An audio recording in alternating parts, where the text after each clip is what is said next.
السلام عليكم ورحمة الله وبركاته. الحمد لله والصلاة والسلام على رسول الله محمد بن عبد الله. أما بعد، قال الله سبحانه وتعالى في كلامه القديم: أعوذ بالله من الشيطان الرجيم، بسم الله الرحمن الرحيم. والجار ذي القربى والجار الجنب والصاحب بالجنب وابن السبيل إلى آخر الآية. وقال نبي الله محمد صلى الله عليه وسلم: وأحسن إلى جارك تكن مؤمنا، أو كما قال عليه الصلاة والتسليم. கண்ணியத்திற்கும் மிகுந்த மரியாதைக்கும் உரித்தான மேலான பெரியோர்களே, வாசத்திற்குரிய சகோதரர்களே, கண்மணி நாயகம் ஸல்லல்லாஹு அலைஹி வஸல்லம் அவர்களின் கண்ணியமான உம்மத்துமார்களே,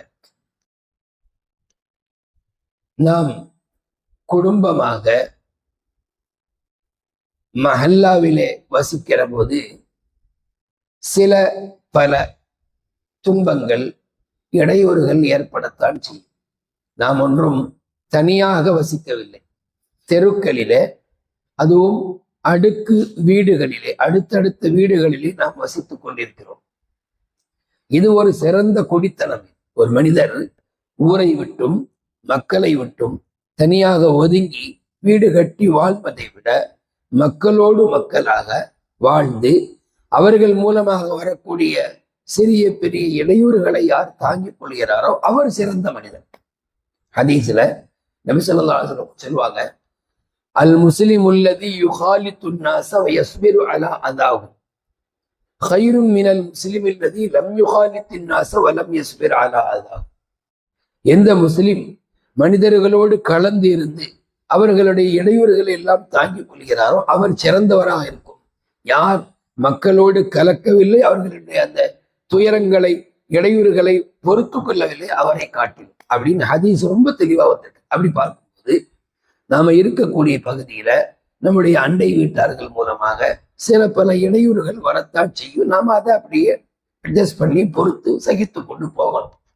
ஏன்னா அல்லாஹ் தஆலா எப்படி அவனுடைய கடமைகளை பற்றி ரொம்ப பிரம்மாண்டப்படுத்தி கூறுகிறானோ, அதை அடுத்து நம்முடைய பெற்றோர்களுக்கு செய்ய வேண்டிய உபகாரங்களை பற்றி அல்லாஹ் பேசுகிறானோ, அதே தொடரிலே அண்டை வீட்டாரை பற்றியும் பேசுகிறான்.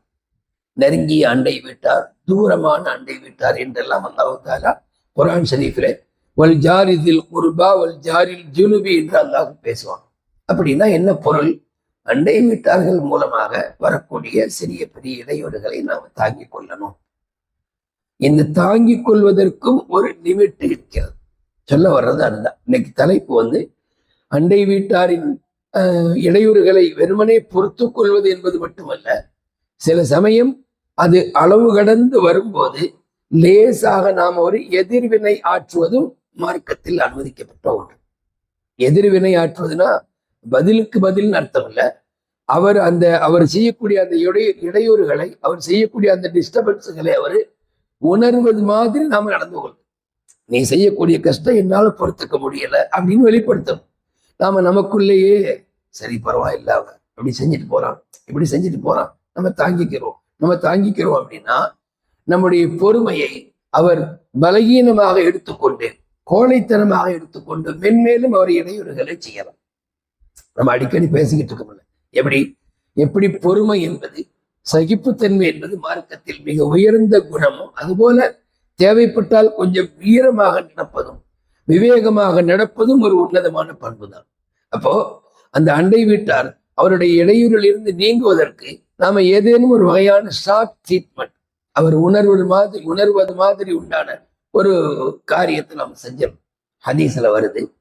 அநேகமா என்னுடைய கணிப்பு சரியாக இருந்தா முஸ்னத் அஹ்மதுங்கிற கிதாப்ல வருது. ஒருவர் நாயகத்தினத்தில் வருகிறார்: யார சொல்லலாம், என்னுடைய அண்டை வீட்டார் ரொம்ப நோவினை தருகிறார், நான் என்ன செய்யட்டும்? நபி சொன்னாங்க, இஸ்பீர், பொறுமையாயிரு, அதெல்லாம் வரத்தான் செய்ய, நீ பொறுமையாயிரு. அவர் போயிட்டார்.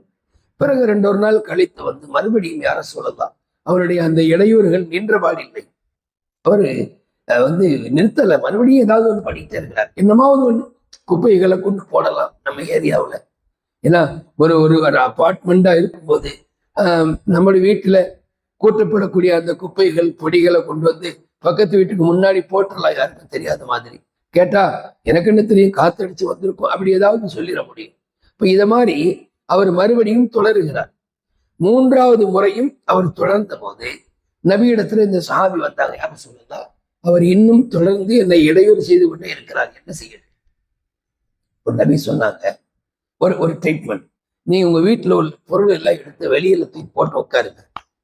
வீட்டுல உள்ள பண்ட பாத்திரங்களை எடுத்து வீட்டுக்கு வெளியில போட்டு அங்க உட்காந்துக்கங்க அப்படின்னு சொன்னாங்க. இவரு சரி ரசூல் ஸல்லல்லாஹு அலைஹி வஸல்லம் சொல்லியிருக்காங்க அப்படின்னு வீட்டுல உள்ள அத்தியாவசிய பொருள்கள், உதாரணமாக ஒரு சோஃபா, ஒரு சேரு, ஒரு கட்டில் எடுத்து போட்டு வெளியே உட்காந்துட்டாரு. போறவங்க வர்றவங்க, என்னப்பா ஏன் வெளியில உட்காந்து, பக்கத்து வீட்டுக்காரன் நிம்மதியா இருக்க விட மாட்டேங்கிறான், அவன் இருக்க விட்டாதான் நான் இருக்க முடியும், அவன் என்னையாவது ஒன்ன தட்டிக்கிட்டும் கொட்டிக்கிட்டும் என்னாவது ஒன்று பண்ணிக்கிட்டே இருக்கிறான், அதனால நான் வெளியே வந்து உட்காந்து. படுபாவி இப்படியா பக்கத்து வீட்டுக்காரனுக்கு எவ்வளவு இடையூறு தரதுன்னு சொல்லி போறாள் வர்றாள்லாம் அந்த ஆளை திட்டிகிட்டே போறாங்க, அந்த அண்டை வீட்டுக்காரன். அவர் ஒரு கட்டத்தில் என்னடா இந்த குரல்லாம் திட்ட ஆரம்பிச்சிருச்சு.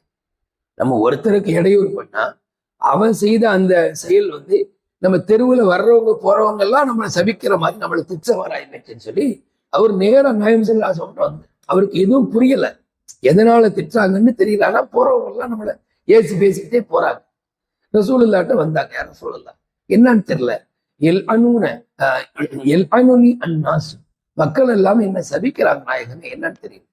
அப்ப நபி சொன்னாங்க, மக்களுக்கு முன்னால அல்லாஹ்வின் மேல கோபப்பட்டுட்டாப்பா, சின்ன நாயகம்னு சொல்றீங்க. ஆமா, நீ அண்டை வீட்டாருக்கு அவ்வளவு இடையூறு பண்ணியிருக்கிறப்பா, அவருடைய இடையூரை தாங்கிக் கொள்ள முடியாமல் பொறுத்து கொள்ள முடியாமல் அவரிடத்தில் சொன்னார், என்னிடத்தில் நான் அவரை இப்படி செய்யும்படி சொன்னேன், இப்ப நான் இப்படி சொல்றேன்னு சொன்னா அல்லாஹ்வுடைய கோபம் உன் மீது ஏற்பட்டது என்றுதானே பொருள். எனவே நீ அதிலிருந்து நீங்கிக்கொள். உடனே அவர் சொன்னாரு, இனிமேல் நான் அப்படி ஒருபோதும் செய்ய மாட்டேன். அதுக்கப்புறம் பொருள் எல்லாம் உள்ள வந்துருச்சு, ஹதீஸ் முடிஞ்சிருச்சு. விளக்கு உரையாளர்கள் நமக்கு என்ன விளக்கங்கள் தர்றாங்க இந்த ஹதீஸுக்கு கீழே அப்படின்னா, உலகத்துல நம்முடைய பொறுமை என்பது அது பிறருடைய பார்வையில் கோழைத்தனமாக பட்டிடக்கூடாது. நம்முடைய பொறுமை என்பது, நம்முடைய சகிப்புத்தன்மை என்பது நம்மால எதிர்வினையாற்ற முடியாது, நம்மால அவருக்கு பகரம் செய்ய முடியாது என்று விளங்கிக் கொள்ளக்கூடாது. தேவைப்பட்டால் அவர் உணரும்படியான, அவருக்கு உணர்த்தும்படியான ஏதேனும் காரியத்தை நாம செய்தாக வேண்டும். ரசூலுல்லாஹி ஸல்லல்லாஹு அலைஹி வஸல்லம் பொறுமையின் எடுத்துக்காட்டாக திகழ்ந்தார்கள். சமுதாயத்தை பொறுமையினுடைய பாதையில், சகிப்புத்தன்மையினுடைய பாதையில் நடத்தினார்கள். ஆனாலும் அதே சாந்த நபிகள் ஸல்லல்லாஹு அலைஹி வஸல்லம் அவர்கள் இதுபோல காரியத்தையும் செய்யும்படி சொல்லி இருப்பது நமக்கு உணர்த்துகிறது. ஏதேனும் ஒருவர், யாரேனும் ஒருவர் நமக்கு என்னமாவது ஒரு வகையில தொடர்ந்து குடைச்சல் கொடுத்து கொண்டே இருந்தால் அவர் அதிலிருந்து நீங்கும்படியாக நாம ஏதாவது செய்யலாம். அது பழிக்கு பழி, அது பாவம் என்று வழங்கிடக்கூடாது. அந்த ஹதீஸுக்கெல்லாம் மாற்றம். எந்த ஹதீஸு, யார் பிற முஸ்லிம்களுடைய துயரங்களை தாங்கிக் கொள்கிறார், தாங்கிக் கொள்ளத்தான் வேணும், இல்லைன்னு சொல்லல. ஆனா அதுக்கு ஒரு எல்லை இருக்குது. அல்லாஹ் ரப்புல் ஆலமீன் நமக்கு பல நற்பண்புகளை போதிக்கிறதோடு அல்லாஹ் இதையும் சொல்லுகிறான் அல்லவா. எது? ஒரு இடையூறுக்கு பகரம் அதுபோல இடையூறு செய்யலாம் அப்படின்னு அல்லாஹ்வே சொல்லியிருக்கான். ஒரு தீமைக்கு பகரமாக செய்யத்தும் மிசுலுஹா, அதுபோல ஒரு காரியம், அதுக்கு பேர் தீமை இல்லை. ரெண்டாவது, நாம எதிர்வினையாற்றக்கூடிய அதுக்கு பேர் தீமை இல்லை. குர்ஆன் ஷரீஃபில் அல்லாஹ் அந்த வார்த்தையை சொல்றான்.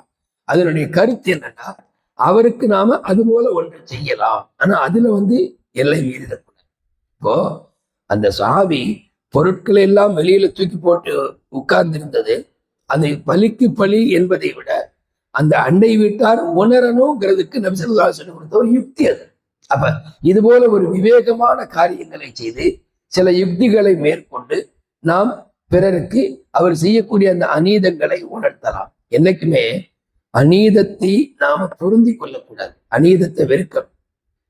துல்மு, அநீதம் என்பதை நாமும் செய்யக்கூடாது. பிறர் செய்தால் அவரை அதிலிருந்து தடுக்க வேண்டும். அப்படி தடுக்க முடியாமல் போனால் அதை பொருந்தி கொள்ளக்கூடாது. அதுக்கு நாம எப்படியாவது ஒரு வகையில ஒரு எதிர்வினை ஆற்றக்கூடிய ஒரு தன்மை நமக்கு வேண்டும். அதுவும் நற்பண்புகள் உள்ளது. நபி அவங்க சொல்லுவாங்க, வாஹ்சின் இலா ஜாரிக தகுன் முஸ்லிமா, உன்னுடைய அண்டை வீட்டாருக்கு நீ உபகாரம் செய்.